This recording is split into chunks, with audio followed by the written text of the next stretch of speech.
இந்த நாளிலே உம்முடைய சமூகத்திலே நாங்கள் நீர் செய்கிற கிரியைகளை பார்த்து மகிழுகிறோம் ஐயா. இவ்விதமாக குடும்பங்களை ஏற்படுத்தி ஆண்டவரே இந்த குடும்பங்களை ஐக்கியப்படுத்தி கர்த்தருக்கு முன்பாக ஒரு மனதோடு ஒற்றுமையோடு சமாதானத்தோடு சந்தோஷத்தோடு நம்முடைய பிள்ளைகள் கர்த்தரை ஆராதிக்க உமக்கு சாட்சியாக வாழ ஆண்டவரே உம்முடைய நாமத்திற்கு மகிமையை கொண்டு வர இந்த குடும்பங்கள் எல்லாம் இணைத்ததற்காக ஸ்தோத்திரம். இந்த பிள்ளைகள் எடுக்கிற அன்பின் பிரயாசங்களை ஆசீர்வதியும். இந்த சபையிலே இந்த ஊழியத்தின் மேல் உம்முடைய கண்கள் இருந்து இதன் வாயிலாக அநேக குடும்பங்கள் கட்டப்பட கர்த்தருக்குள்ளே உறுதிப்பட உம்முடைய ஆலோசனையை கேட்டு அதன்படி நடக்க எல்லா குடும்பங்களையும் நீர் அன்பின் கயிறுகளால் கட்டி எழுப்பி உம்முடைய சமாதானத்தினால் அவருடைய உள்ளங்களை ஸ்திரப்படுத்தி நீர் வழி நடத்தும். இப்பொழுதும் கொடுக்கப்பட போகிற தேவனுடைய வார்த்தையை நீர் ஆசீர்வதியும். கேட்கிற ஒவ்வொரு இருதயத்தையும் நீர் பண்படுத்தும் ஆண்டவரே. கேட்கிறவர்களாய் மாத்திரமல்ல, இந்த வார்த்தையின்படி நாங்கள் செய்வதற்கு எங்களை தயவு கூர்ந்து கிருபை அளித்து வழி நடத்தும். இங்கே மாத்திரமல்ல, ஆன்லைனில் கேட்டுக்கொண்டிருக்கிறவர்கள், இனி கேட்கப் போகிறவர்கள் எல்லார் மேலும் கிருபை உண்டாயிருக்கட்டும். இயேசுவின் நாமத்தில் பிதாவே, ஆமென். மத்தேயு எழுதின சுவிசேஷம் 19ஆம் அதிகாரம் 4 முதல் 6 வசனங்கள். மத்தேயு 19 4 முதல் 6 வசனங்கள். அவர்களுக்கு இயேசு பிரதியுத்தரமாக, ஆதியிலே மனுஷனை உண்டாக்கினவர் அவர்களை ஆணும் பெண்ணுமாக உண்டாக்கினார் என்பதையும், இது நிமித்தம் புருஷனானவன் தன் தகப்பனையும் தாயையும் விட்டு தன் மனைவியோடு இசைந்திருப்பான், அவர்கள் இருவரும் ஒரே மாம்சமாய் இருப்பார்கள் என்றும் அவர் சொன்னதையும் நீங்கள் வாசிக்கவில்லையா? இப்படி இருக்கிறபடியினால் அவர்கள் இருவராயிராமல் ஒரே மாம்சமாயிருக்கிறார்கள்.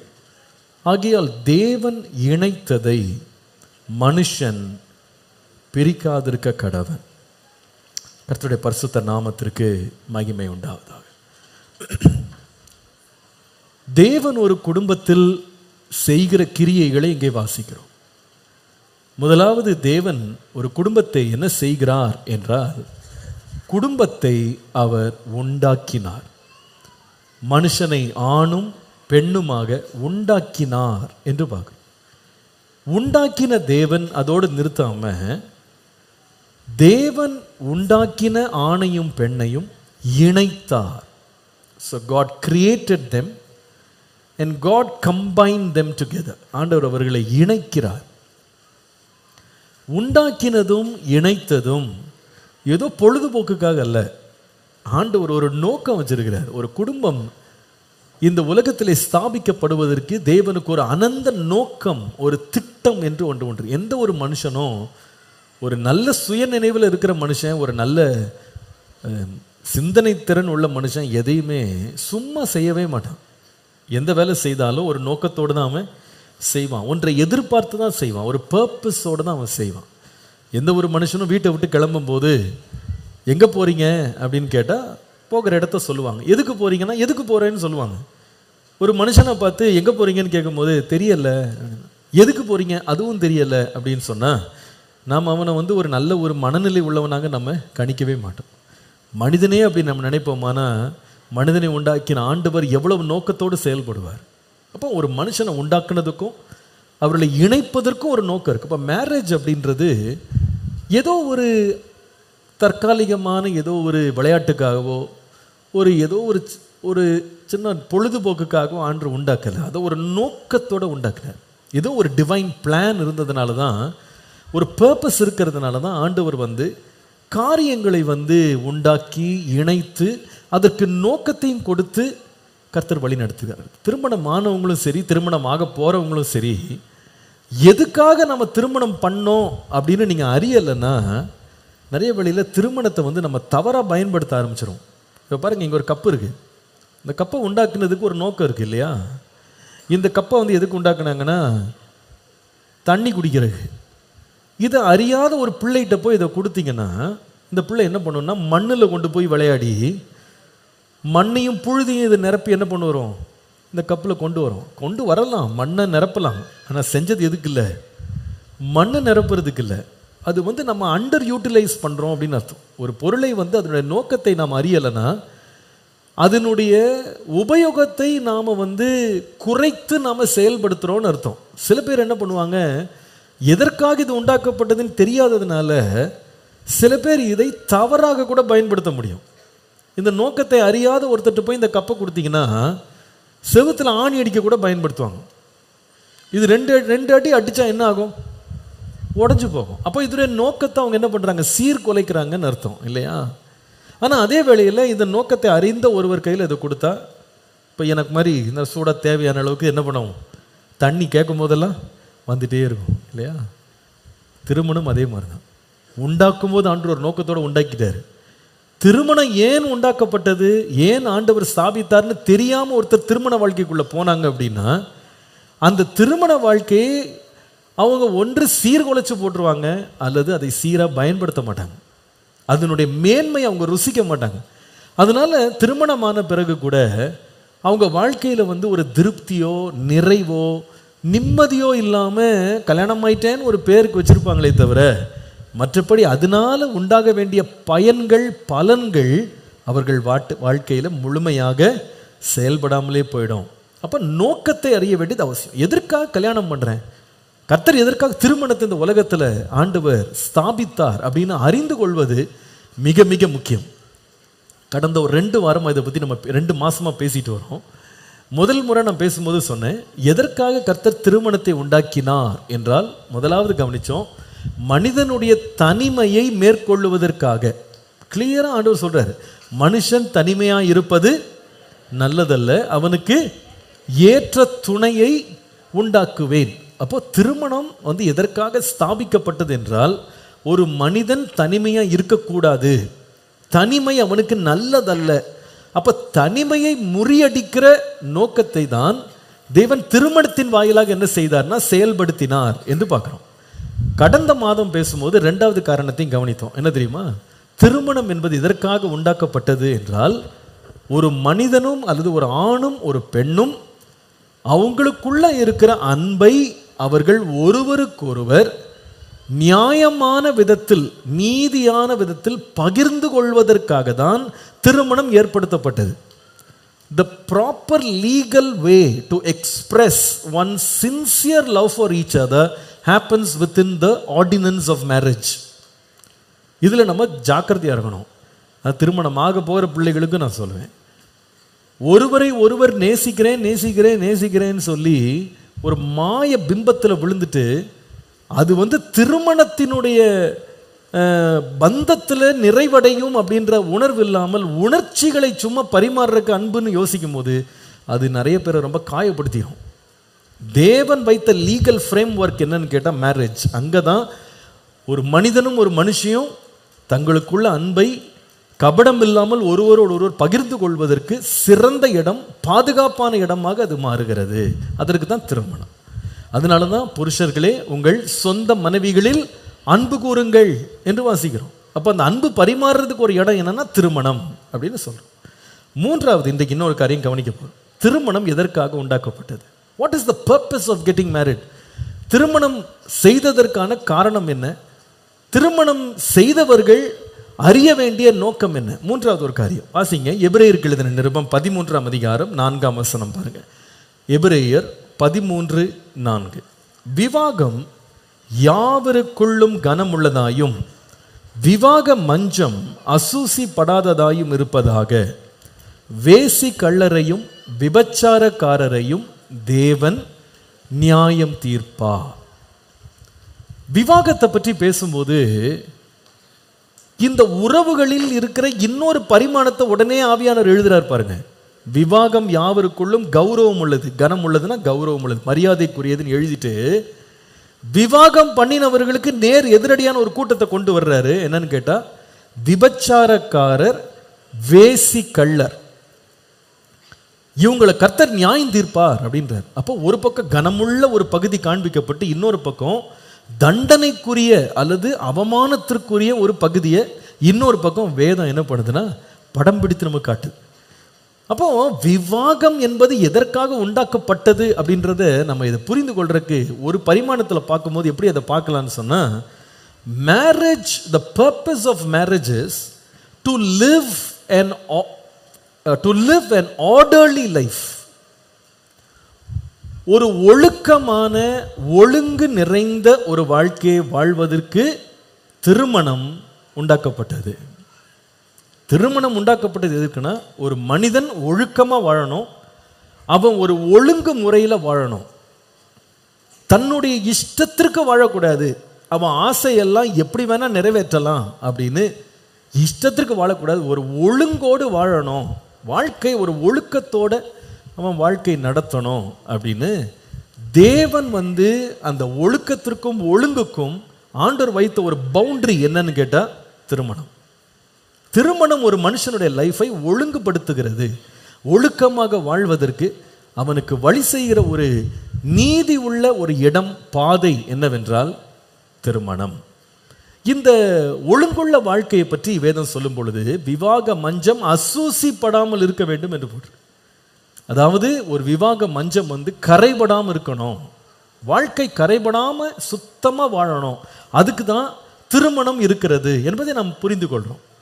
அப்போ திருமண வாழ்க்கை நான் ஈடுபடுவதும் திருமணத்திலே நான் தொடருவதற்கும் ஒரு முக்கியமான நோக்கம் என்னன்னா, என் பர்சனல் பியூரிட்டியை நான் காத்துக்கொள்ளணும், என் பர்சனல் பியூரிட்டியை மெயின்டைன் பண்ணணும். அதற்காக தான் ஆண்டவர் திருமணத்தை ஏற்படுத்தி இருக்கிறார். இதில் இந்த சுத்தமான ஒரு ஒழுங்குள்ள வாழ்க்கை வாழ்வதில் 3 பகுதிகள் இருக்கிறதாக என்னால் பார்க்க முடிகிறது. முதலாவது, எதில் நம்ம சுத்தம் உள்ளவர்களாக ஒழுங்குள்ளவர்களாக இருக்க வேண்டும் என்றால், வாசித்து பாருங்க 1 தீமோத்தேயு 1ஆம் அதிகாரம் 5ஆம் வசனம். 1 தீமோத்தேயு 1:5 பாருங்க. கற்பனையின் பொருள் என்னவெனில், சுத்தமான இருதயத்திலும் நல் மனசாட்சியிலும் மாயமற்ற விசுவாசத்திலும் பிறக்கும் அன்பே என்று வாசி. அன்பு தான். ஆனால் அந்த அன்பு எப்படிப்பட்டதாக இருக்கணும்னா, சுத்தமான இருதயத்தில் நல்ல மனசாட்சியில் மாயமற்ற விசுவாசத்தில் இருக்க வேண்டும் என்று போடு. அப்போ முதலாவது ஒரு ஒழுக்கமுள்ள வாழ்க்கை, சுத்தமுள்ள வாழ்க்கை அப்படின்னு பேசும்போது இந்த சுத்தமும் ஒழுக்கமும் முதலாவது எதில் இருக்க வேண்டும் என்றால், I call this purity in love. அன்பிலே எப்படி இருக்க வேண்டும் என்று கர்த்தர் விரும்புகிறார் என்றால், சுத்தம் உள்ளவர்களாக இருக்கணும், பரிசுத்தமாக இருக்க வேண்டும். பாருங்க, அன்பு அன்பு அப்படின்னு எல்லாருமே இன்னைக்கு பேசுகிறாங்க. எல்லா திரைப்படங்களும் அன்பை பற்றி தான் எடுக்கிறாங்க. எல்லா பாடல்களும் இப்போ எழுதுறதெல்லாம் அன்பை பற்றி தான் பாட்டு எழுதுகிறாங்க. அதனால் எல்லா அன்பும் சரி அப்படின்னு பைபிள் சொல்லலை. அன்பு கூட எப்படி இருக்கணும்னா சுத்தமாக இருக்கணும்னு போட்டிருக்கு. அன்பு மாயமற்றதாக இருக்கணும், அன்பு நல்ல மனசாட்சி இருக்கணும். அப்படின்னா அர்த்தம் என்னென்னா, அன்புன்னு ஒருத்தன் சொல்லிக்கிட்டு அந்த அன்பை எப்படி பயன்படுத்தலாம், எப்படி அவன் வெளிக்காட்டலாம்னா, மாய்மாலமாக கூட அன்பை காட்டலாம். அன்பாக இருக்கிறேன் அன்பாக இருக்கிறேன்னு எல்லாரையும் நம்ப வச்சுட்டு அவன் அந்த அன்பையே ஒரு வேஷமாக என்ன செய்ய முடியும், மாற்ற முடியும். ஏனென்றால் அன்பு அப்படின்றது சில விதங்களில் வெளிப்படுத்தப்படுகிறது. இப்போ எல்லா குணங்களையுமே நம்ம வெளிப்படுத்துறதுக்கு ஒரு முறைன்னு ஒன்று இருக்கா இல்லையா? உதாரணமாக ஒருவரை ரொம்ப இரக்கம் உள்ளவர் அப்படின்னு நம்ம சொல்கிறோன்னா, அந்த இரக்கம் உள்ளவர்னு எப்படி சொன்னோம் அப்படின்னா அதுக்கு ஒரு வெளிப்பாடு ஒன்று இருக்குது. அவர் காட்டுற கருணை, அவர் கொடுக்குற உதவிகள், அவர் பேசுகிற விதம், இதெல்லாம் பார்க்கும்போது ஓஹோ ரொம்ப இரக்கம் உள்ளவர் அப்படின்னு நம்ம உடனே அவருக்கு என்ன பண்ணுறோம் சொல்கிறோம். இப்போ இன்றைக்கி பேசுனீங்க பாருங்கள், சாந்தம் அப்படின்னு பேசுனீங்க.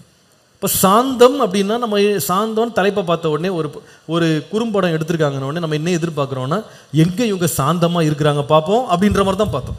அப்போ அவங்க சாந்தத்தை ஏதாவது ஒரு செயலினால் வெளிப்படுத்த வேண்டி இருக்கிறது இல்லையா? இப்போ ஒருத்தருக்கு சாப்பாடு போட்டு அவர் சாம்பார் ஊற்றுறாரு, சாம்பார் ஊற்றிட்டு அவர் என்ன பண்ணுறாரு, பற்றி கரெக்டாக கேட்டிருக்கீங்க, உப்பு இல்லை அப்படின்றாரு. அப்போ சொல்கிறது எப்படி சொல்கிறாரு? அது உண்மை தான், அவர் சொன்னார், உண்மையாக தான் சொன்னார். ஆனால் அது சொல்கிறது எப்படி சொன்னார்? கடுமையான முகத்தோடு சொல்கிறார். அப்போ உடனே முடியும் இன்னும் சாந்தமே இல்லாமல் இருக்கார் அப்படின்னு நம்ம உடனே கண்டுபிடிக்கிறோம். அதுக்காக தான் அப்படி எடுத்திருக்காங்க அவங்க. மற்றபடி ரொம்ப சாந்தமான மனுஷன் தான் நினைக்கிறேன் இல்லையா? பார்த்தா அப்படி தான் தெரியுது. ஏன்னா அவர் ரொம்ப கஷ்டப்பட்டு சண்டை போடுற மாதிரி இருக்குது. என்ன அப்படி தான் பார்த்தேன் நான் பார்த்தது தெரில, தீர்க்க தரிசனமாக சொல்கிறேன்னு என்னன்னு தெரில, பட் நான் பார்த்த வரைக்கும் அப்படி தான் தெரிஞ்சுது. ரொம்ப கஷ்டப்பட்டு சாந்தமாக கோபமாக பேசுகிற மாதிரி இருக்குது. ஏன்னா அப்பப்போ அப்படி அம்மா வாமான்னு வந்துடுது, நடுவில் நாடகத்தில் கூட சேர்ந்து வந்துடுது. அது என்ன அதனால சாந்தமாக. ஆனால் அப்புறம் சாந்தோன்னு தலைப்பு போட்ட உடனே நம்ம எப்படி தேடுறோம்? அவங்க செயல்களில் சாந்தமாக இருக்கணும் அப்படின்னு தேடுறோம். இப்போ அதே போல தான் அன்பு அப்படின்னும் போது நம்ம உடனே என்ன பண்ணுறோம்னா, அன்பா எப்படி பேசுவாங்க, அன்பா எப்படி நடந்துக்கிடுவாங்க, நம்ம உடனே எதிர்பார்க்க ஆரம்பிக்கிறோம். ஆனால் உடனே மறந்துடாதீங்க, உண்மையான அன்பே இல்லாமல் அன்பு இருக்கிற மாதிரி என்ன பண்ண முடியும்? நடிக்க முடியும். அந்த சாந்தம் இதில் திருப்பி அந்த எக்ஸாம்பிள் கொண்டு வரேன். அந்த சூப்பர் மார்க்கெட் காட்சியை பார்த்தீங்களா? சூப்பர் மார்க்கெட்டில் உள்ள இறக்கி விடும்போது எப்படி இறக்கி விட்டாரு? எப்படி இறக்கி விட்டாரு? இப்போ சீக்கிரம் போய் வாங்கிட்டு ஓடி போய் ஏதோன்னு சொன்னாங்க, ஒரு கடுமையாக ஒரு வார்த்தை சொல்லி போய் வாங்கிட்டு சொல்லி விரட்டினாரு இல்லையா? உள்ள ஒரு பிரதர் பிரைஸ்லாட் பிரதர்னு என்ன சொன்னாரு? எப்படி? ஹாப்பி ஒய்ஃப் ஹாப்பி லைஃபா? யார் சொன்னது? அதை யார் சொல்றது? யார் பிரைஸ்லாட் சொன்னவரா? ஓ, இவர் சொல்றாராமா? நான் ஃபுல்லாக கேட்கல. பாரு, கரெக்டாக இதில் எல்லாம் டீனேஜ் பிள்ளைங்க தான் கரெக்டாக ஃபாலோ பண்ணிடுது. என்ன ஹாப்பி ஒய்ஃப் ஹாப்பி லைஃபா? சரி, நல்லா இருக்கு டைலாக். சரி, அப்போ இவர் இவ்வளோ நேரம் கடுகு போட்டால் பொரிஞ்சிடற மாதிரி தான் பேசிட்டு இருந்தாரு. ஆனால் வேற ஆளை பார்த்தோன்னே என்ன பண்ணிட்டாரு? ரொம்ப சாந்தமாக பேசி, ரொம்ப அன்பாக பேசி, ரொம்ப நல்லவராக என்ன பண்ணுறாரு? தன்னை காமிக்கிறாரு. அப்போ நம்ம என்ன நினைப்போம்னா, இப்போ வெளியிலேருந்து பார்த்தவர் நிச்சயமாக என்ன சொல்லி நினச்சிட்டு போயிருப்பாரு, பா என்ன ஒரு அருமையான ஒரு புருஷன், இவ்வளோ சாந்தமாக அன்பாக பிள்ளைகளெல்லாம் கூட்டு வந்து, மனைவியெல்லாம் கூட்டு வந்து இவ்வளோ அருமையாக ஷாப்பிங் பண்ணிட்டு போகிறாரே நினச்சிட்டு தன்னை கூட மனசாட்சியில் குத்தப்பட்டவராக கூட போயிருக்கலாம். ஆனால் உண்மை கதை எப்படிப்பட்டது? அது வேற கதை. அப்போ அதே மாதிரி அன்பா இருக்கிறேன்னு சொல்லி நம்ம காண்பிக்கிறது எப்படின்னு நம்ம சில விதங்களை மட்டும் கண்டுபிடிச்சிக்கிட்டு, சில முறைகளை கண்டுபிடிச்சிக்கிட்டு நம்ம என்ன பண்ணலாம்னா, அன்பா இருக்கிறது போல ஒரு ஜோடனை பண்ண முடியும், ஒரு வேஷம் போட முடியும். ஆளுக்கு ஏற்ற மாதிரி ஒரு வேஷம் போட்டு நானும் எப்படி இருக்கிறேன்? அன்பா இருக்கிறேன். யாருக்காக? பார்வையாளர்களுக்காக, படத்துக்காக, பார்க்குறவங்களுக்கு நல்ல ஒரு காட்சி காட்டணும்னு சொல்லி அன்பா இருக்கிறது மாதிரி செயல் பண்ணலாம். ஆனால் பைபிள் அது அன்புன்னு சொல்லலை. அதுக்கு ஒரு பேர் வச்சிருக்கு. உங்கள் அன்பு எப்படி இருக்கணும்னா, மாயமற்றதாக இருக்க வேண்டும். மாய்மாலம் பண்ணாமல், நடிக்காமல் நீங்கள் எப்படி இருக்கணும்? உண்மையாகவே அன்புள்ளவர்களாக இருக்க வேண்டும். அப்போ அன்பா இருக்கிறது போல நடிக்கவும் முடியும்.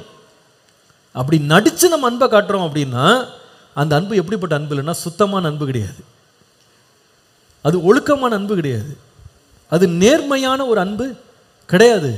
அப்போ எதில் நாம் திருமண வாழ்க்கை நம்மை ஒழுங்குபடுத்துதுன்னு சொல்லும்போது, எதில் ஒழுங்காக இருக்கணும் அப்படின்னு கேட்டால், எதில் சுத்தமாக இருக்கணும்னா அன்பில் சுத்தமாக இருக்கணும்.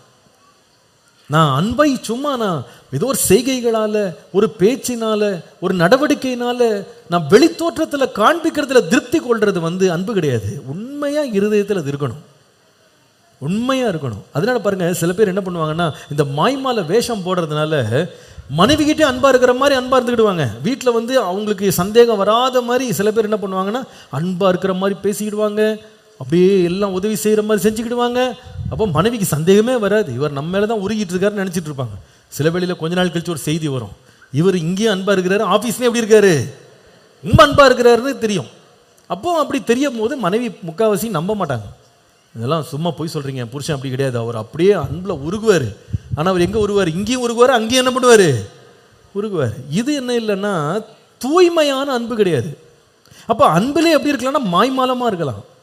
அப்போ ஒருத்தரை திருப்திப்படுத்துறதுக்கு, சந்தேகம் வராமல் இருக்கிறதுக்கு, கண்டுபிடிக்கப்படாமல் இருக்கிறதுக்கு ஒரு விதமான வேஷம் ஒன்றை போட்டுட்டு, இன்னொரு பக்கம் எப்படி இருக்கலாம்? இருதயம் முழுவதும் அன்பற்றவர்களாக இருக்கலாம்.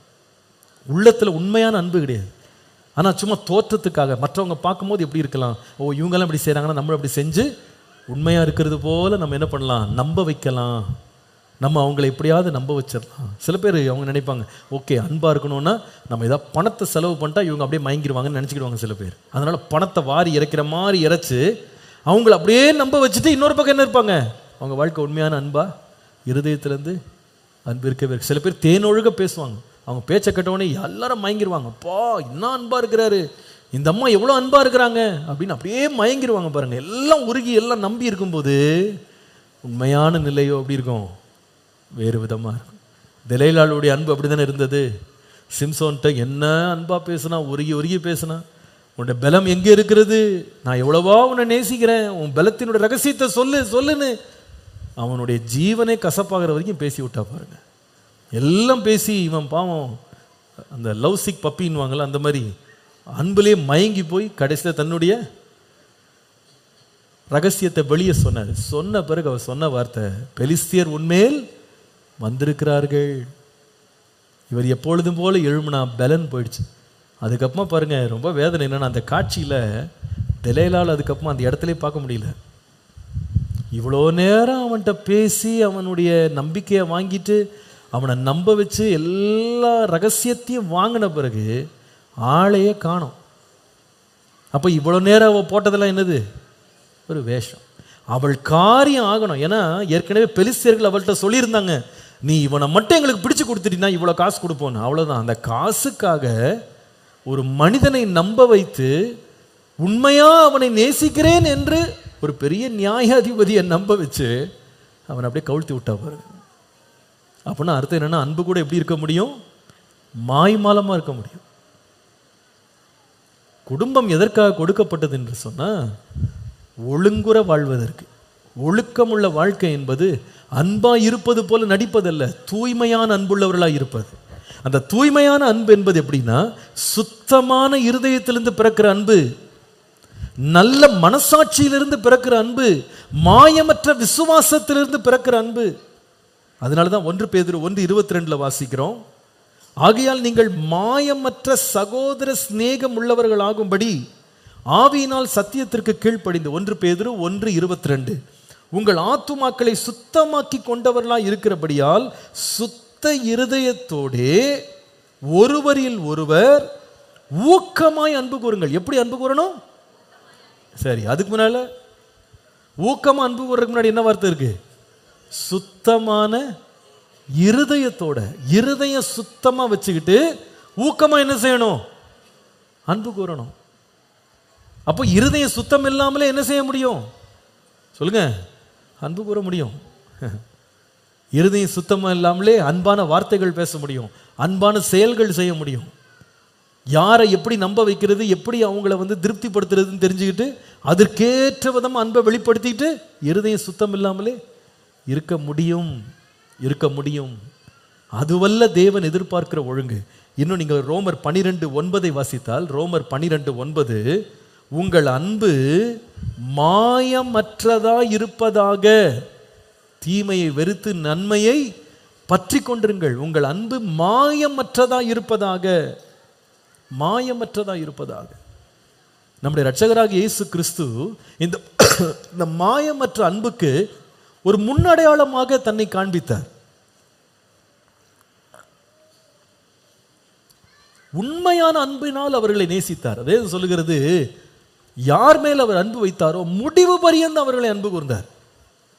அந்த அன்புல மாயமும் இல்லை, மாற்றமும் இல்லை. பாருங்க, அப்படியே இருந்தார். மற்றவங்க மாறினாங்க, இயேசுகிட்ட சவால் விட்டாங்க. எல்லாரும் உண்மை விட்டு போனாலும் நான் என்ன பண்ண மாட்டேன், போக மாட்டேன், உண்மை கடைசி வரைக்கும் பின்பற்ற, காவலிலும் சாவிலும் உண்மை பின்பற்றி வருவேன் அப்படின்னு சொன்னாங்க இல்லையா? எல்லாரும் மறுதளித்தால் நான் மறுதளிக்க மாட்டேன். பேச்செல்லாம் ரொம்ப பெருசாக இருந்துச்சு, ஆனால் எல்லாரும் மாறிட்டாங்க. மாறாத ஒரே ஒருவர் யாருன்னா இயேசு மாத்திரத்தான். ஹல்லேலூயா. ஏன் தெரியுமா? அவருடைய அன்பு எப்படிப்பட்ட அன்புனா, மாய்மாலமான அன்பு கிடையாது, மாறுகிற அன்பு கிடையாது. உண்மையா ஜெனுவனா அவர் அன்பு கூர்ந்தார்.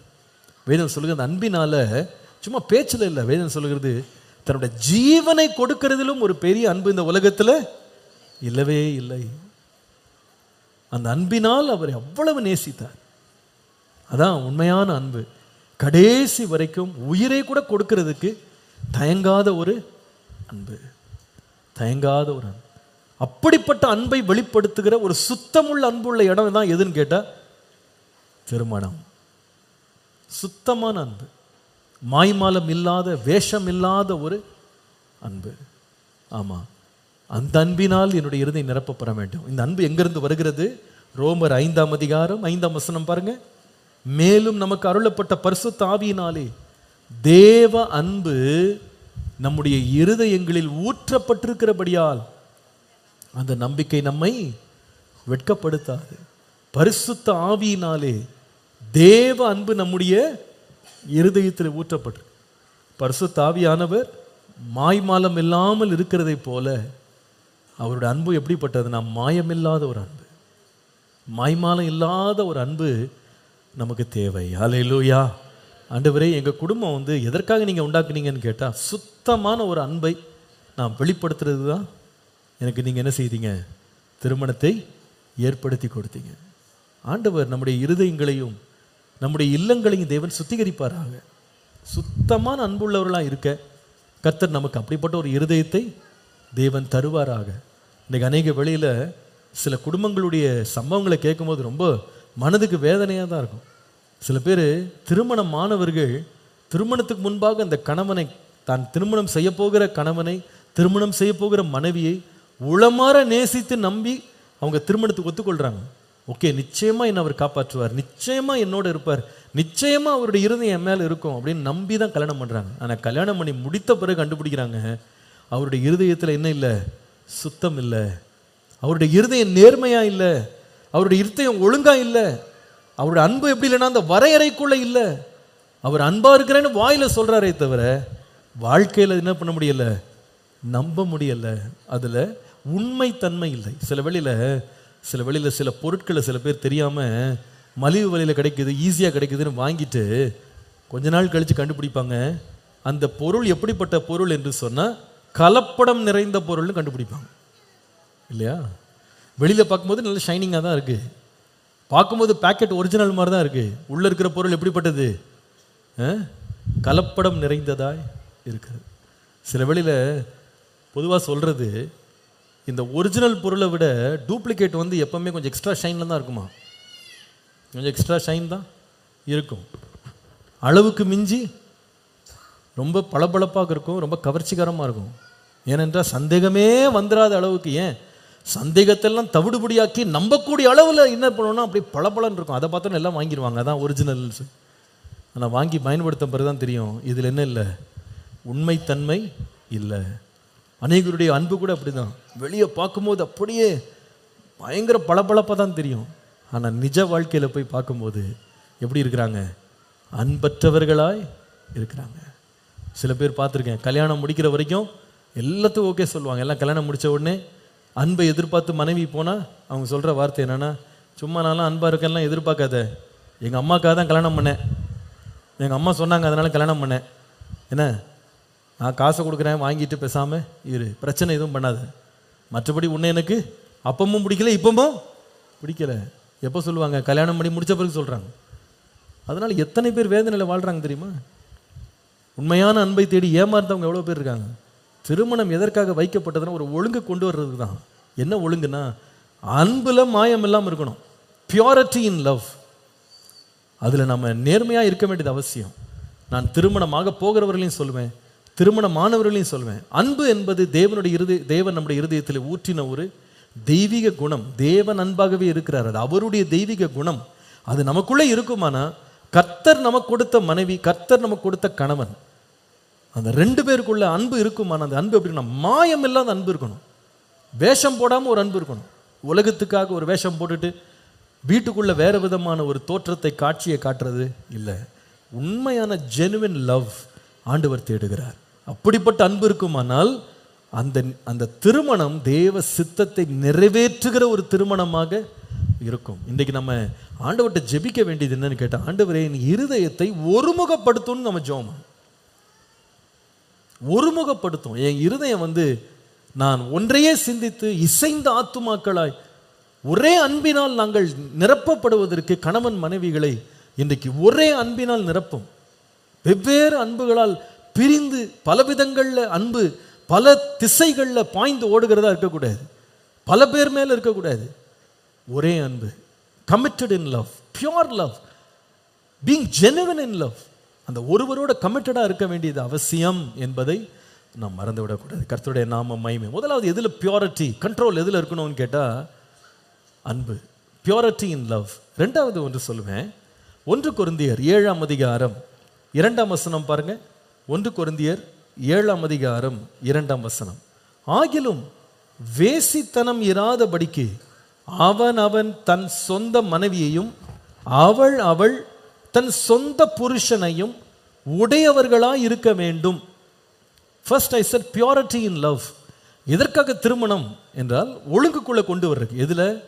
அன்பை சுத்தமாய் காத்துக்கொள்றது, அதான் திருமணம்.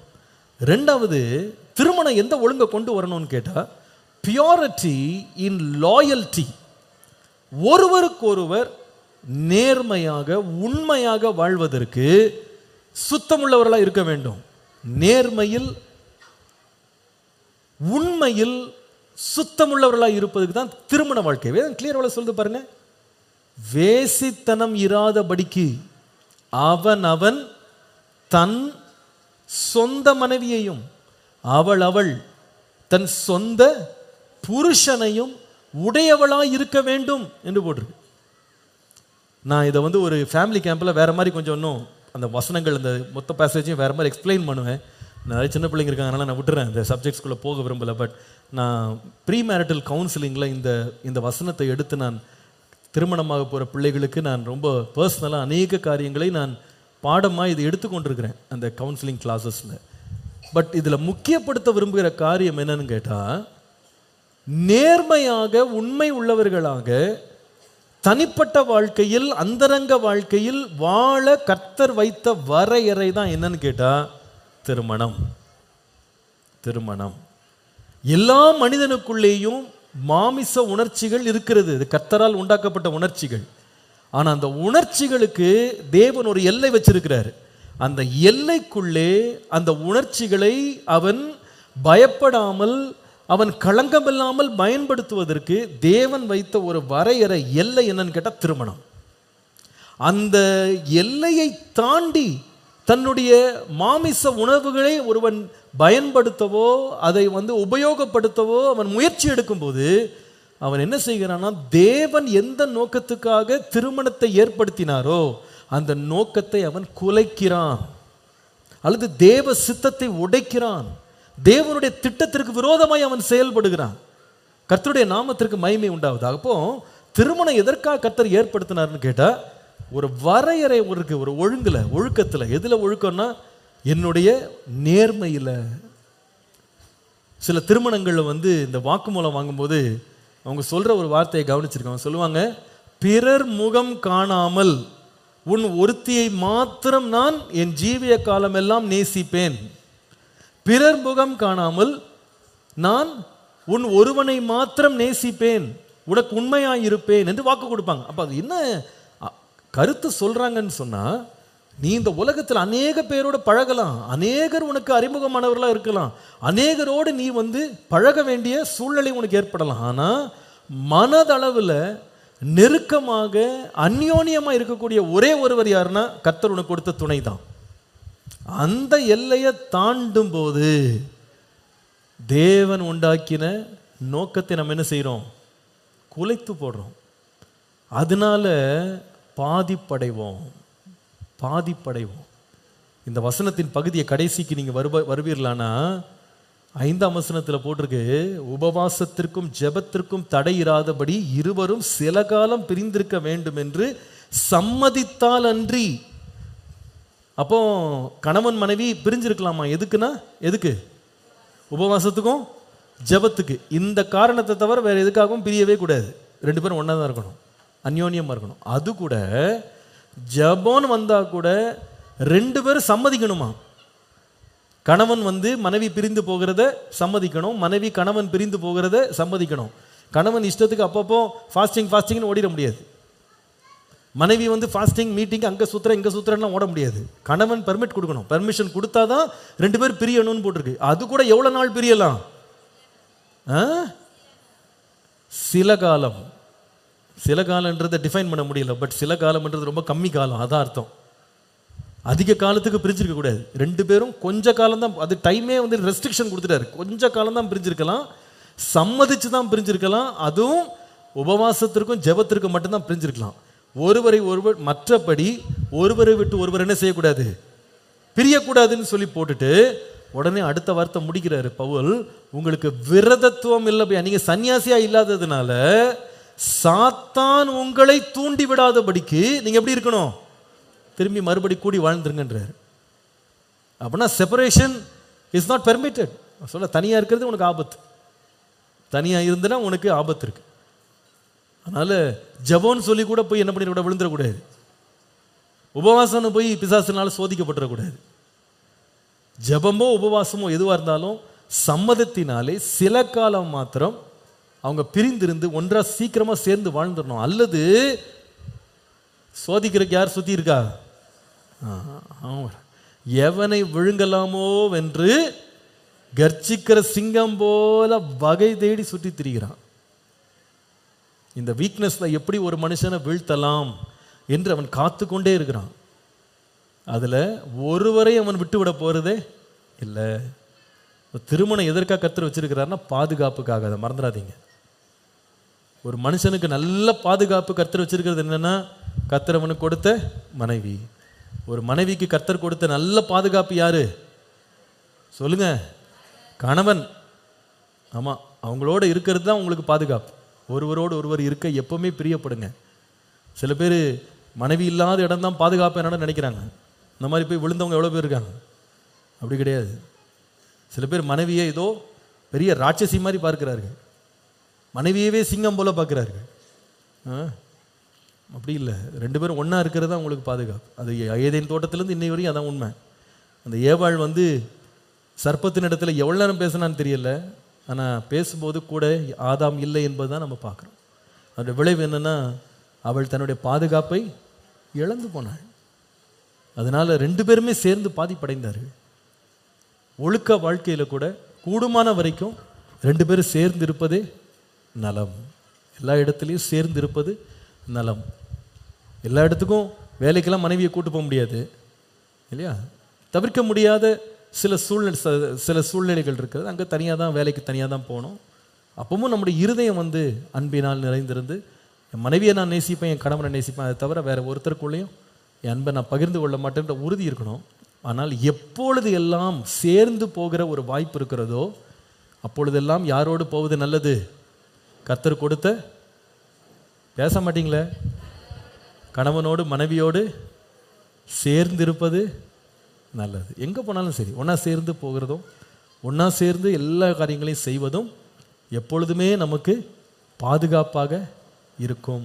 அது எப்பொழுதுமே நமக்கு நல்லது. அதை கூடுமான வரைக்கும் நம்ம எப்பொழுதும் காத்துக்கொள்வது நல்லது. மனைவியையோ கணவனையோ ஒரு பாரமாகவோ பிரச்சனையாகவோ ஒரு பெரிய தொந்தரவாகவோ நம்ம நினைக்கவே கூடாது. நம்ம இப்போ எப்போ நினைக்க ஆரம்பிக்கிறோமோ அப்போ பிசாசு என்ன ஆயிடுவான்? ரொம்ப சந்தோஷமாயிருவான். பரவாயில்ல, அவரே விட்டு கொடுக்குறாரு, அந்த அம்மாவே விட்டு பிரிஞ்சு நிற்கிறாங்க, இனி அவங்கள என்ன செய்யலாம்? சோதிக்கலாம்.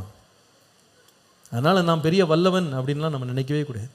பெரிய ராட்சதர்களே அவன் என்ன செய்திருக்கிறான்? கவிழ்த்திருக்கிறான் இல்லையா? சிம்சோன் அடிக்கடி நம்ம ஞாபகம் வச்சுக்கணும். சிம்சோன் ஒரு பெரிய பலசாலி, தேசத்துக்கே நியாயாதிபதி, அவனே கவிழ்த்து விட்டான் பாருங்க. அப்போது நம்மெல்லாம் ஏமாத்திரம் இல்லையா? வேணும் சொல்லுது, பிசாசானவன் உங்களை தூண்டாதபடிக்கு சேர்ந்து வாழுங்க. உங்களுக்கு ஏன்னா விரதத்துவம் இல்லை. அதுக்குன்னு வரம் பெற்றவங்க சில பேர் இருக்காங்க. விரதத்துவக்குன்னே வரம் பெற்றவங்க இருக்கிறாங்க. அவங்க எவ்வளோ சோதிக்கப்பட்டாலும் அந்த ஃபீல்டில் அவங்க என்ன பண்ண மாட்டாங்க? விழவே மாட்டாங்க. ஏன்னா அவங்க விரதத்துவத்திற்காகவே பிறந்தவங்க, அன்னகர்களாக பிறந்தவங்க இருக்கிறாங்க, அந்த கிருபை பெற்றவங்க இருக்கிறாங்க. ஆனால் அந்த கிருபை இல்லாதவங்க என்ன செய்யக்கூடாது? கிருபை இருக்கிறது போல பயில்வான் மாதிரி போயிட்டு வந்துட்டு பலவீனனா உள்ள வரக்கூடாது. அதனால நம்ம எச்சரிப்போம், ஜாக்கிரதை உள்ளவர்களா இந்த பகுதியில் இருந்தால் தேவன் எதற்காக திருமணத்தை உண்டாக்கினாரோ அந்த நோக்கத்தை நாம முழுமையாக நிறைவேற்றுவோம். ஒரு ஆமீன் சொல்லுங்கள். அப்போ முதலாவது எதில் சுத்தமாக இருக்கணும்? ஒழுக்கம் எதில் வரையறை இருக்கிறது என்று சொன்னால் அன்பில் மாயமற்றவர்களாய் சுத்தமாக இருக்கணும் முதல்ல. ரெண்டாவது, நம்முடைய நேர்மையில் உண்மையில் ஒருவருக்கொருவர் நாம் அந்தரங்க வாழ்க்கையில் நேர்மை உள்ளவர்களாய் ஒழுக்கம் உள்ளவர்களாய் உண்மை உள்ளவர்களாய் இருக்க வேண்டியது அவசியம். இது ரெண்டாவது. மூன்றாவது, ஒரு பகுதியில் சுத்தமாக இருக்கணும். எதில் என்று கேட்டால் லூக்கா 1 அதிகாரம் 6 வசனம் பாருங்க. லூக்கா 1:6 அங்கே வாசிக்கும் போது அங்கே எலிசபெத் சகரியாவை குறித்து வாசிக்கிறோம். அவர்கள் இருவரும் கர்த்தர் இட்ட சகல கற்பனைகளின்படியேயும் நியமங்களின்படியேயும் குற்றமற்றவர்களாய் நடந்து தேவனுக்கு முன்பாக எப்படி இருந்தாங்க? நீதி உள்ளவர்களாய் இருந்தார்கள் என்று பார்க்கிறோம். மூணாவது, எதில் சுத்தம் உள்ளவர்களாக இருக்கணும்னா purity in following the law of the lord. தேவனுடைய நீதி நியாயங்களை பின்பற்றுவதில் சுத்தமுள்ளவர்களாக இருக்க வேண்டும். தேவனுடைய நீதி நியாயங்களை பின்பற்றுவதில் சுத்தமுள்ளவர்களாக இருக்க வேண்டும். நல்லா கவனிங்க, தேவனுடைய நியாயங்கள் நீதிகள் என்பது யாருக்காக கர்த்தர் கொடுத்தார்னா நம்முடைய நலனுக்காக, நம்முடைய பயன்பாட்டுக்காக, நம்முடைய பாதுகாப்புக்காக தேவன் கொடுத்திருக்கிறார். அதை நம்புறீங்களா நீங்க? நம்புறவங்க ஒரு ஆமேன்னு சொல்லுங்க. சரி, இப்போ நீங்கள் ரோட்டில் போகும்போது இப்போ நம்ம ஆவடியிலே பார்த்தீங்கன்னா எல்லா இடத்துலையும் இப்போ சிக்னல் வைக்க ஆரம்பிச்சிட்டாங்க. ஏன்னா இப்போ வந்து மெட்ரோபாலிட்டன் கார்பரேஷனுக்குள்ளே வந்ததுனால, இப்போ எல்லா இடமும் சிட்டி லிமிட்டுக்குள்ளே வந்ததுனால இப்போ சிக்னல் வைக்கிறாங்க.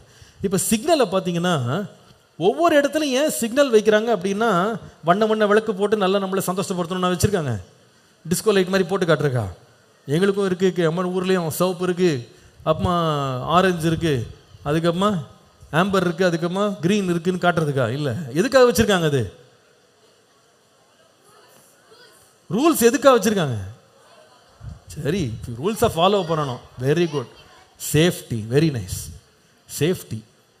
ரூல்ஸை ஃபாலோ பண்ணால் யாருக்கு தான் பாதுகாப்பு? நமக்கு தான் பாதுகாப்பு, இல்லையா? அங்கே ஒரு ஸ்பீட் பிரேக்கர் வச்சுருக்காங்க. யாருக்கா வச்சுருக்காங்க? வண்டியை டெஸ்ட் பண்ணுறக்கா? யாருக்கு? Very good. பசங்க பாருங்கள் என்ன சந்தோஷமாக இருக்கானு. ஃபேமிலி மீட்டிங்கில் வருங்கால சந்தேகம் தான் ரொம்ப. வண்டி வேகமாக ஓட்டி மோதிடக்கூடாது, யாரோ ஒருத்தரை மோதிடக்கூடாது. இது எங்கே வைப்பாங்க? அந்த ஸ்பீட் பிரேக்கர்லாம் பார்த்தீங்கன்னா ஒரு ஸ்கூலுடைய கிராசிங், ஜீப்ரா கிராசிங் இருக்கும்.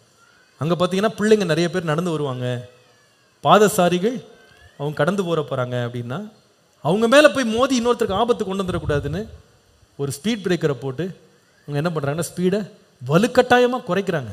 எதுக்குன்னா, இந்த லாவை நீ ஃபாலோ பண்ணால் நீ பாதுகாப்பாக நீ போய் ஊர் போய் சேரலாம். அது மாத்திரம் இல்லை, மற்றவர்களையும் பாதுகாப்பாக வச்சுக்கலாம். அதுக்கு தான் இந்த ரூல்ஸ் கொடுக்குறாங்க, இல்லையா? ரெட் லைட் போடுறது எதுக்கு? ஒருத்த மோதிட்டு சாகக்கூடாதுன்னா, இல்லையா? அங்கே நாலு பக்கமும் வண்டி வந்துட்டு இருக்கோம். 3 பக்கம் ரெட்டை போட்டு ஒரு பக்கம் மட்டும் என்ன பண்ணுறாங்க? க்ரீனை போடுறாங்க. அர்த்தம் என்னன்னா, கொஞ்சம் பொறுமையாக இருப்பா, போக தான் போகிற, மேலே போயிட போகிற, எங்கே போ, வீட்டுக்கு போய் சேரு அப்படின்றதுக்காக அவங்க என்ன பண்ணுறாங்க? பாதுகாப்புக்காக தான் அந்த சிக்னலை வைக்கிறாங்க. இப்போ ஹெல்மெட் எதுக்குங்க போட சொல்கிறாங்க? Very good. பாருங்கள், எல்லாம் பர்ஃபெக்டாக இருக்கார் அவர். கீழே விழுந்துட்டா தலையை பாதுகாக்கிறதுக்காக ஹெல்மெட் போட்டிருக்காரு. நம்ம என்ன பேசவே விட மாட்டார் போல, அவரே பேசி முடிச்சிருவார். சரி. ஆனால் சில பேர் வந்து இதை புரிஞ்சுக்கிறது இல்லை. இப்போ ஹெல்மெட்டை வாங்கிடுவாங்க, வாங்கிட்டு இந்த சீட்டு கீழே ஒரு டப்பா ஒன்று இருக்குது பாருங்க, உள்ளே மாட்டிக்கிடுவாங்க. ஒருத்தர் பார்த்தேன் அன்னைக்கு ஹெல்மெட் இப்படி கையில் மாட்டிக்கிட்டு போகிறாரு. இது எதுக்கு ஹெல்மெட்டு? ஹெல்மெட்டு கையில் மாட்டிக்கிட்டு போகிறாரு. நான் பின்னாடி வண்டியை வந்துட்டே இருக்கேன், இவர் கையில் மாட்டிக்கிட்டே ஓட்டிகிட்டு இருக்காரு. தூரத்தில் ஒரு வெள்ளச்சட்டையை பார்த்தோட டப்புன்னு எடுத்து மாட்டினார். மாட்டிக்கிட்டு திருப்பி நல்ல பிள்ளை மாதிரி வண்டி ஓட்டு போனார். அந்த வெள்ளச்சட்டை தாண்டின உடனே திருப்பி கையில் மாட்டிக்கிட்டார். யாருக்கு இந்த வேஷம் போடுறாருன்னே புரிய மாட்டேங்குது. அப்போ எதுக்காக ஹெல்மெட் செய்யப்பட்டது? எதுக்காக வாங்கப்பட்டது? எதுக்காக உங்கள் கையில் இருக்குது? எதுக்கு? தலையை பாதுகாக்க. இவர் கை முட்டியை பாதுகாத்துக்கிட்டு இருக்காரு. கை முட்டிக்கே என்ன பண்ணுறாரு? ஹெல்மெட் போட்டுக்கிட்டு இருக்காரு. இப்போ இந்த ரூல்ஸை பார்த்தீங்கன்னா, லாஸ், எல்லா சட்டங்களும் எதுக்காக போடப்படுதுன்னா, ஹெல்மெட் விற்கிறக்காக இல்லை. எதுக்காக போடுதுன்னா, நீ பத்திரமா இருக்கணும்ப்பா, நீ பாதுகாப்பாக இருக்கணும், அதுக்காக தான் ஹெல்மெட். நீங்கள் இப்படி ஒவ்வொரு ரூல்ஸை பாருங்களேன், எல்லா ரூல்ஸும் எதுக்காக இருக்குன்னா நம்முடைய பாதுகாப்புக்காக. நம்முடைய பாதுகாப்புக்காக ஒவ்வொரு சட்டமும் இயற்றப்படுகிறது. ஆனால் சட்டங்கள் வந்து பார்க்கும்போது ரொம்ப பயங்கரமாக இருக்கும், அது பிரச்சனையாக தெரியும், அது பாரமாக தெரியும். இதை போடணுமா? சில பேர் பாருங்கள், ஏன் ஹெல்மெட் போடுறது? ஒரே வேர்க்குது பாஸ்டர். எப்பா வேர்க்கிறதுக்கு நாளைக்கு தலை ஒழுங்காக இருக்கணும்ல உனக்கு. தலையை கொண்டு எங்கேயா மோதிட்டுனா ரொம்ப வேர்வை வர, ரத்தம் தான் வரும். அப்போ ரத்தம் வராமல் தொடர்ந்து வேர்க்கணும்னா நீ ஒழுங்காக என்ன பண்ணணும்? ஹெல்மெட்டை போடணும். சில பேர் பாருங்கள், ஹெல்மெட்டை இப்போ எல்லாருக்கும் பொதுவாக சில சொல்ல வேண்டியிருக்கு. ஹெல்மெட்டை போட்டுக்கிறாங்க, போட்டு எதை போட மாட்டாங்க, அந்த ஒரு கிளிப் ஒன்று இருக்குது பாருங்கள், அதை போட மாட்டாங்க, அது தொங்கிக்கிட்டே வரும். வேகமாக பிரேக் அடித்து தலையை ஃப்ரண்ட்டில் விட்டா முதல்ல எதுதான் போய் விழும். எல்லாம் தெரிஞ்சு வச்சுக்கிட்டு தான் நிறைய பேர் என்ன பண்ணுறது இல்லை. ஏன்னா அவங்களுக்கு ஏன் ஒரு நாள் கேட்டேன் நான், ஒருத்தர் இங்கே தான் வந்தார், வேகமாக திருப்பினார், இங்கே 2 பக்கமும் தாடி மாதிரி தொங்குது தனியாக, அது 2 வால் தொங்குது. எதுங்க பிரதர் ஹெல்மெட் போட்டிருக்கீங்க, பெல்ட் போடாமல் இருக்கீங்க? அவர் சொல்கிறாரு, மாட்டி மாட்டி கழட்டுறது கஷ்டமாக இருக்குது பாஸ்டர். எப்படி இருக்கான், இந்த பெல்ட்டை மாட்டி கழட்டுறதுல அவ்வளோ பாவம், அவருக்கு நிறைய எனர்ஜி வேஸ்ட்டாக போகுது. அவர் தன்னுடைய எனர்ஜி அப்படி பாதுகாத்துக்கிறாரு, பெல்ட்டை மாட்டி கழட்ட மாட்டாரான். நான் சொன்னேன், பிரதர் இதில் மாட்டலன்னா அப்புறமா கையை காலை எங்கேயா மாட்டி விட்டுருவான், நீங்கள் இங்கே மாட்டிக்கிட்டு பத்திரமா இருங்க. இப்போ இது பாருங்க, ஒரு சின்ன கிளிப்பு தான் அது, பட் எவ்வளோ பெரிய பாதுகாப்பு இருக்குது தெரியுமா அதில். இப்போ நம்ம வந்து போலீஸ் வந்து ஒருத்தரை பிடிச்சி ஹெல்மெட் நீ வந்து போடலை அப்படின்ன உடனே எவ்வளோ ஃபைன் போடுறாங்க. எவ்வளோ ஃபைனு? எவ்வளோ? கட்டினவங்களாம் கை தூக்கம் பார்ப்போம். வேண்டாம் வேண்டாம். சரி, ஏன்னா நம்ம ஊரில் வந்து 1000 ரூபான்னு போட்டாங்கன்னா அது வேற மாதிரி வேற பேரம் பேசுகிற வேற வேற இருக்குது, அதெல்லாம் அதுக்குள்ளே போக வேணாம். பட் 1000 ரூபாய் ஃபைனுன்னு போட்டு எதுக்காக நம்மளை வந்து வதைக்கிறாங்க சொல்லுங்க பார்ப்போம்? எதுக்காக? காசு சம்பாதிக்கவா? இல்லை, அடுத்த முறை இதை மீறக்கூடாது, இந்த தவறை செய்யக்கூடாது. அப்போ அவங்க என்ன இன்சிஸ்ட் பண்ணுறாங்க? திரும்ப திரும்ப நீ சட்டத்தின்படி வாழு, சட்டத்தின்படி ஏன்? உங்களுடைய என்னுடைய நன்மைக்காக. நன்மைக்காக. காரில் ஏறினா பெல்ட் போட சொல்கிறாங்க. எதுக்காக போட சொல்கிறாங்க? ஓட்டுகிறவர்களும் பயணிக்கிறவர்களும் எப்படி இருக்கணும்? பாதுகாப்பாக போகணும். அதுக்கு ஒரு சட்டமே போட்டாங்க. இப்போ பெல்ட்டு போடலைன்னா ஃபைன். நான் ஒரு ஊரில் கூட்டத்துக்காக போயிருந்தேன். இதான் முதல் முறை இந்த டெக்னிக் கண்டுபிடிச்சேன். நான் பண்ணுறதில்ல அதை, பட் கண்டுபிடிச்சேன். அன்னைக்கு பார்த்தா என்னை கூப்பிடுறதுக்கு ஒருத்தர் காரில் வந்திருந்தார். காரில் வந்துட்டு நானும் முன்னாடி ஏறி வந்து பெல்ட் எடுத்து போட்டேன். பெல்ட் எடுத்து போடுறதுக்கு பெல்ட்டை சொருகிறதுக்கு இடம் எங்கடான்னு பார்த்தா அந்த பெல்ட்டை சொருகிற இடத்துல இன்னொன்று ஒரு டம்மியாக ஒன்று போட்டு வச்சுருக்காங்க. நான் கேட்டேன், ஏப்பா என்னப்பா இது பெல்ட்டை உள்ளே போட முடியாத அளவுக்கு என்னப்பா அடைச்சி வச்சுருக்கீங்கன்னா? அது டம்மி பாஸ்டர், பெல்ட்டெல்லாம் போட வேணாம் நீங்கள் அப்படின்னா. அப்போ இது எதுக்கு போட்டு வச்சுருக்கீங்க கேட்டால் அவர் சொல்கிறாரு, இதை போடலைன்னா போகிற வெள்ளம் கீன்னு கத்திக்கிட்டே வரும், அதனால போட்டு விட்டேன். இவரும் பெல்ட் போடுறதில்ல, என்னையும் பெல்ட் போட விட மாட்டேங்கிறாரு. போட விடாமல் கீன்னு சத்தம் வராதான். இப்போ நிம்மதியாக போகலான்னார். பிரதர் நிம்மதியாக மேலே போயிடுவோம், நீங்கள் முதல்ல அதை எடுங்க. நான் போடாமல் வண்டி என்ன பண்ண மாட்டேன், எடுக்க மாட்டேன். அவரு என்னப்பா சரி, இந்த ஊரில் யாரும் பிடிக்க மாட்டாங்க, கேட்கவே மாட்டாங்க. நான் சொன்னேன், வண்டி கேட்குது இல்லை, நமக்கு இல்லாத அறிவுக்கு வண்டியாவது இருக்குது, அந்த அறிவாவது நமக்கு இருக்கணும். அதோடைய வாயை அடைச்சிவிட்டு நம்ம பெல்ட் போடாமல் எப்படி போகிறது? நீங்கள் அதை எடுங்கன்னு சொல்லி எடுத்து அவரையும் போடாமல் வண்டி எடுக்கக்கூடாதுன்ட்டேன். அவர் சொல்கிறாரு, பாஸ்டர் இந்த பெல்ட்டை போட்டால் மூச்சு பிடிக்கிற மாதிரி இருக்குது. பிரதர் மூச்சு இருக்கணும்னா ஒழுங்காக போடுங்க போடுங்க. நான் சொன்னேன், நீங்கள் இந்த மாதிரி பண்ணிங்கன்னா டம்மியை நானே என்ன பண்ணிடுறேன், கையில் எடுத்துன்னு போயிடுவேன். அப்புறமா வேறு வழி இல்லாமல் பாவம் மனுஷன் பெல்ட்டை போட்டுக்கிட்டு அவதிப்பட்டு தான் வந்தார் இல்லையா? ஆனால் அவதிப்பட்டாலும் ஆவி பிரியாமல் இருக்கணும்னா பெல்ட் போடுறது நல்லது.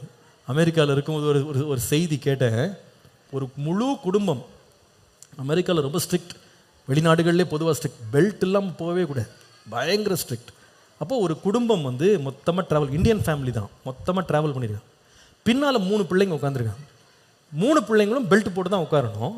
ஆனால் அவங்க என்ன பண்ணியிருக்காங்க, வெக்கேஷன் கேம்ப் ரைட் மாதிரி ஒரு உல்லாச பயணத்தில் போயிட்டு இருக்கும்போது இந்த 3 பிள்ளைங்களும் பெல்ட்டை கழட்டி விட்டு ஒரே ஆடி பாடி விளையாடி, அங்கே செய்யவே கூடாது, அதை வண்டியில் விளையாடிட்டு வந்துங்க.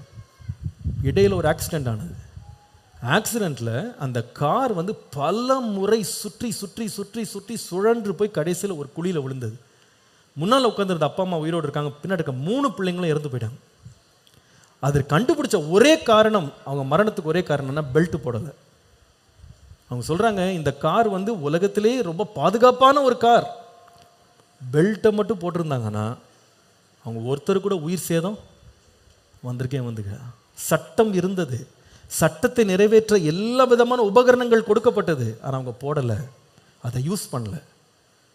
அதில் வந்து தாறுமாறு காட்டுறாங்க. நீங்கள் பைபிள் எடுத்து பார்த்தீங்கன்னா தேவன் வேதத்தில் கொடுத்த ஒவ்வொரு சட்டமும் எதுக்காக கொடுத்தாருன்னா நம்மளை வதைக்கிறதுக்கு இல்லை, நம்முடைய பாதுகாப்புக்காக, நம்முடைய நன்மைக்காக, நம்முடைய ஆசீர்வாதத்துக்காக.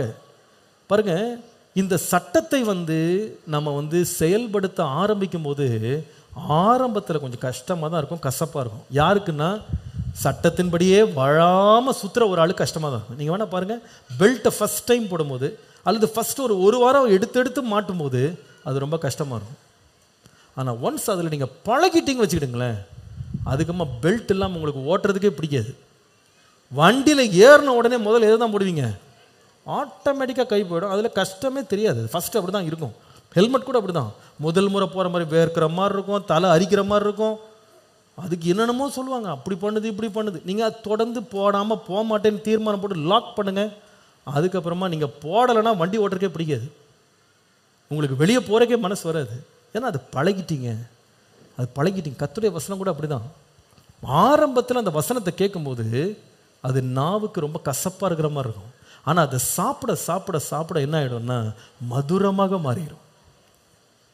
இந்த சகரியா எலிசபெத்தோட லைஃப்பை பாருங்கள், அவங்க 2 பேரும் ஒரு குடும்ப வாழ்க்கை வாழ்ந்தாங்க. அந்த வாழ்க்கையினுடைய அஸ்திபாரம் என்னவா இருந்ததுன்னா, கர்த்தர் இட்ட சகல கற்பனைகளின் படியை நியமங்களின் படியையும் குற்றமற்றவர்களாய் வாழ்ந்தாங்க. அப்படின்னு அர்த்தம், no fine. they did not break any law. எந்த சட்டத்தையும் அவங்க என்ன செய்யலை, மீறவே இல்லை.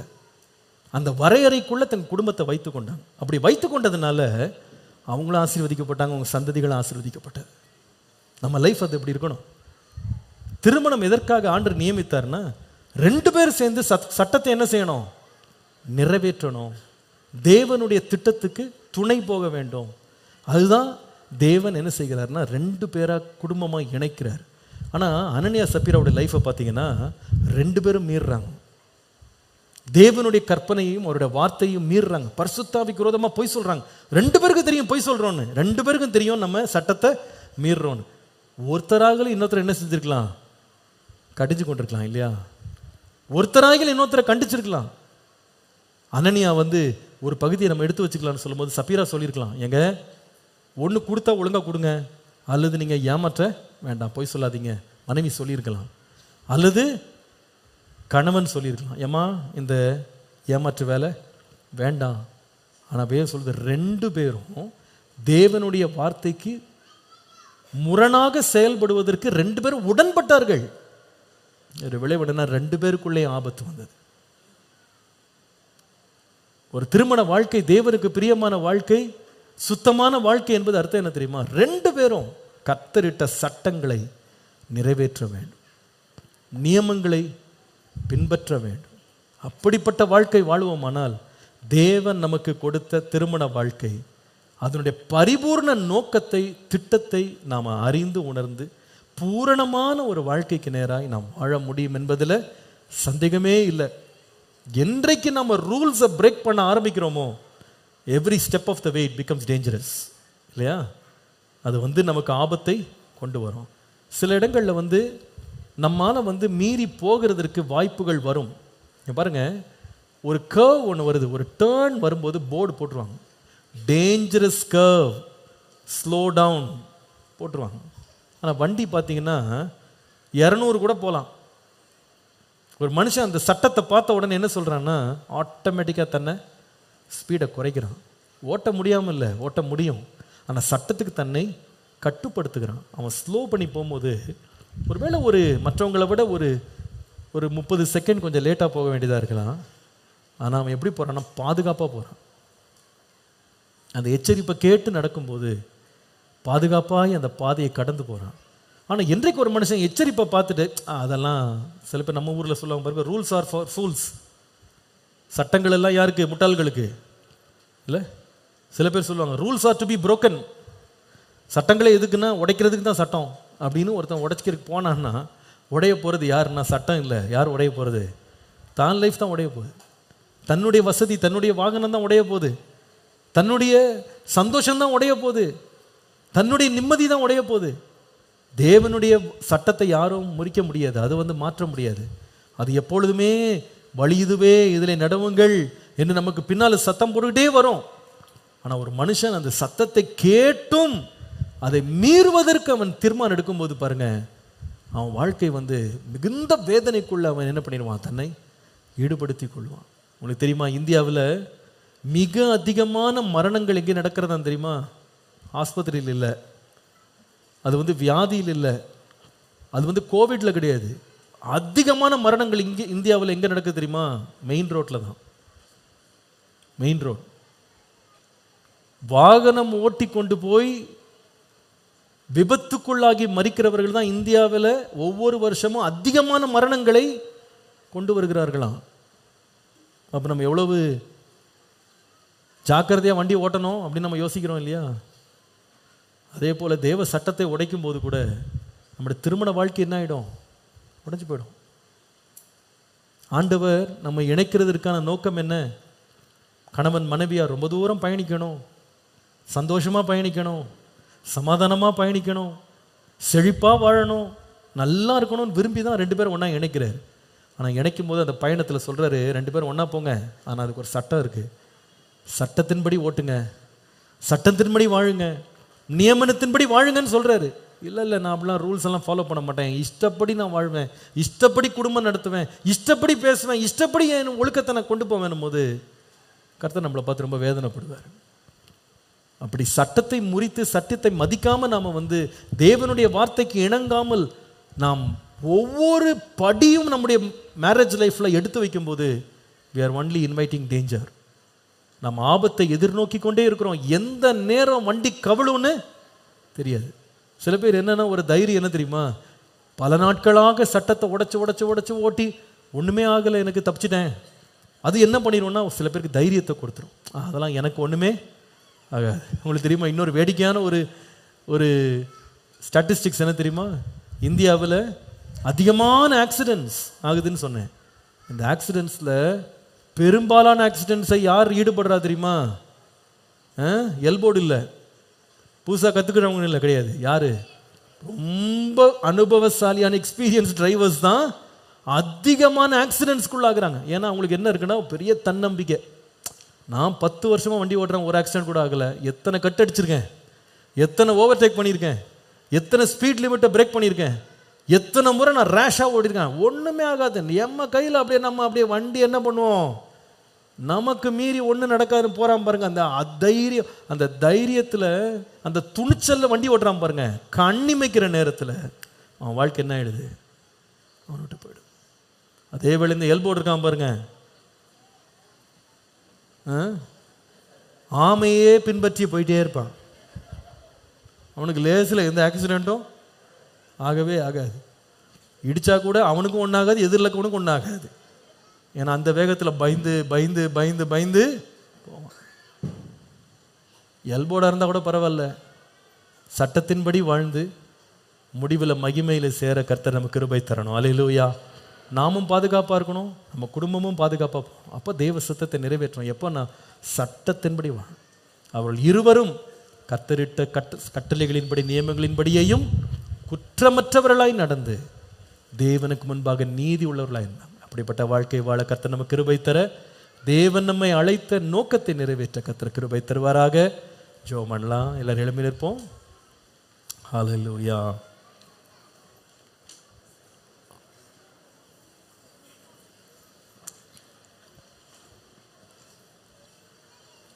Thank you, Jesus. நன்றி ஆண்டவரே, நன்றி ஆண்டவரே. ஆண்டவரே, என் வாழ்க்கையை சுத்தமான அளவீடுகளுக்குள்ள வாழ்றதுக்கு எனக்கு கிருபை தாரும். ஜெபம் ஆண்டவரே, ஒழுங்கற்று தெரியக்கூடாது. ஒழுங்கின்படி ஒருவன் அவன் விளையாடும் போது, சிலம்பம் பண்ணும்போது கிரீடத்தை பெறுவான். சட்டத்தின்படி விளையாட, சட்டத்தின்படி வாழ, சட்டத்தின்படி குடும்பம் நடத்த எனக்கு கிருபை தாங்க ஆண்டவரே. நீர் எனக்கு ஏற்கனவே எச்சரிப்புகளை தருகிறீர், சட்டங்களை தருகிறீர், பிரமாணங்களை தருகிறீர். அந்த ரூல்ஸை நான் பாதுகாத்துக் கொள்ள எனக்கு கிருபை தாரும். என் அன்பு சுத்தமா இருக்கணும் ஆண்டவரே. என்னுடைய உண்மையில சுத்தமா இருக்கணும் ஆண்டவரே. கர்த்தருடைய சட்டங்களை நிறைவேற்றுகிறதுல சுத்தமுள்ளவனா இருக்கணும். எங்களுக்கு அந்த கிருபையை தார். எங்க வாழ்க்கையில் ஏதாவது தாறுமாறுகள் இருக்குமானா கர்த்தருக்கு பயந்து அவருடைய வழிகளில் நடக்க எங்களுக்கு கிருபை தார். வேதம் சொல்லுகிறது, கர்த்தருக்கு பயந்து அவருடைய வழிகளில் நடக்கிறவன் எவனோ அவன் பாக்கியவான். உன் கையின் பிரயாசங்களை நீ சாப்பிடுவாய், உனக்கு பாக்கியமும் நன்மையும் உண்டாயிருக்கும். உன் மனைவி உன் வீட்டோரங்களில் கனிதரும் திராட்சை கொடியை போல இருப்பார். உன் பிள்ளைகள் ஒலிவமர கன்றுகளைப் போல உன் பந்தியை சுற்றிலும் இருப்பார்கள். கர்த்தருக்கு பயப்படுகிற மனுஷன் இவ்விதமாய் ஆசீர்வதிக்கப்படுவான். அப்போ கர்த்தருக்கு பயப்படுறவன் எப்படிப்பட்டவன்னா, சட்டத்துக்கின்படி வாழுகிறவன், இஷ்டத்துக்கு வாழ்றவன் இல்லை, மனம் போன போக்கில் வாழ்றவன் இல்லை, மாம்சமும் மனதும் விரும்பினவைகளை விரும்பி செய்கிறவன் கிடையாது. கர்த்தருக்கு பயந்த சட்டத்துக்கு தன்னை தாழ்த்துக்கிறான். ஆண்டவரே, உம்முடைய வார்த்தை வேண்டான்னு சொன்னது என் வாழ்க்கையில் வேண்டாம், நீ செய்ய சொன்னதை நான் செய்வேன். அப்படி கீழ்ப்படிந்து நடக்கும்போது பாக்கியவானா இருப்பான். ஆண்டவரே, உமக்கு பயந்து வாழ, உம் சட்டத்தின்படி வரையறைக்குள்ளே வாழ்ந்து நானும் என் வீடும் கர்த்தருக்கு முன்பாக நிலைத்திருந்து உம்முடைய ஆசீர்வாதத்தை தொடர்ந்து ருசிக்க கிருபை தாருன்னு சொல்லி கரங்களை வைத்து ஒரு ஜெபம் பண்ணுவோமா? ஹல்லேலூயா, ஹல்லேலூயா, ஹல்லேலூயா. நன்றி ஆண்டவரே, உமக்கு பயந்து வாழ, உமக்கு கீழ்ப்படிந்து வாழ, உம் சட்டத்தை நிறைவேற்ற, உம் சித்தத்தை நிறைவேற்ற அன்பில் சுத்தமுள்ளவர்களாய், உண்மையில் நேர்மையில் சுத்தமுள்ளவர்களாய், ஆண்டவரே கர்த்தர் இட்ட சட்டங்கள் நியமனங்கள் ஒவ்வொன்றிலேயும் குற்றமற்றவர்களாய் நடந்து நீதியாய் நடக்க கிருபை தருவீராக, கிருபை தருவீராக, கிருபை தருவீராக, கிருபை தருவீராக, கிருபை தருவீராக. நன்றி அப்பா, நன்றி அப்பா, நன்றி அப்பா, நன்றி ஆண்டவரே. அன்பின் ஆண்டவரே, இரக்கங்களின் பிதாவே, உம்மை ஸ்தோத்திரிக்கிறோம். இந்த மாலை பொழுதிலே கொண்டு வந்த ஆத்துமாக்களுக்காய் நன்றி. உம்முடைய சத்தியத்தை கேட்க பண்ணின உம்முடைய மகா பெரிய தயவுக்காக உம்மை நன்றியுள்ள உள்ளத்தோடு நாங்கள் ஸ்தோத்திரித்து உம்மை துதிக்கிறோம் ஆண்டவரே. இவ்வளவு நேரம் எங்களோடு உம்முடைய வார்த்தையை கொண்டு நீர் இடைப்பட்டீர், நீர் பேசினீர். ஆம் ஆண்டவரே, எங்கள் வாழ்க்கை கர்த்தாவே ஒரு சட்டத்திற்குட்பட்ட வாழ்க்கையாக, ஆண்டவரே எங்களுடைய திருமண வாழ்க்கை அசூசிப்படாத சுத்தமுள்ள ஒரு திருமண வாழ்க்கையாய் நாங்கள் காத்துக்கொள்ள கிருபை தாங்க ஆண்டவரே. கேட்டவர்கள், நேரடியாய் கேட்டவர்கள், ஆன்லைன்ல கேட்டவர்கள், கேட்க போகிறவர்கள், பேசின அடியான் எல்லாரையும் உங்களுடைய ரத்தத்திற்குள்ளே மறைத்து கொள்ளும் ஆண்டவரே. தீங்கணுகாதபடி எங்களையும் எங்கள் குடும்பங்களையும் பத்திரமாய் பாதுகாத்து கொள்ளும். எங்களை பின்தொடர்ந்து வருகிற பிள்ளைகளும் அவ்விதமாகவே சட்டத்திற்கு உட்பட்டு கர்த்தருடைய நீதியிலே வாழ கிருபை தந்து வழி நடத்தும். தொடர்ந்து எங்களையும் எங்கள் வீடுகளையும் பாதுகாத்து வழி நடத்தும். இயேசுவின் நாமத்தில் பிதாவே. எல்லாரும் சேர்ந்து சொல்லுவோம். என் ஆத்துமாவே கர்த்தரை ஸ்தோத்திரி, என் முழு உள்ளமே அவர் பரிசுத்த நாமத்தை ஸ்தோத்திரி. என் ஆத்துமாவே கர்த்தரை ஸ்தோத்திரி, கர்த்தர் செய்த சகல உபகாரங்களை மறவாதே. அவர் அக்கிரமங்களை எல்லாம் மன்னித்து நோய்களை எல்லாம் குணமாக்கி பிராணனை அழிவுக்கு விலக்கி மீட்டு கழுகுக்கு சமானமாய் வயது திரும்ப வாழ வயது போல் ஆகிறது. ஆமென்.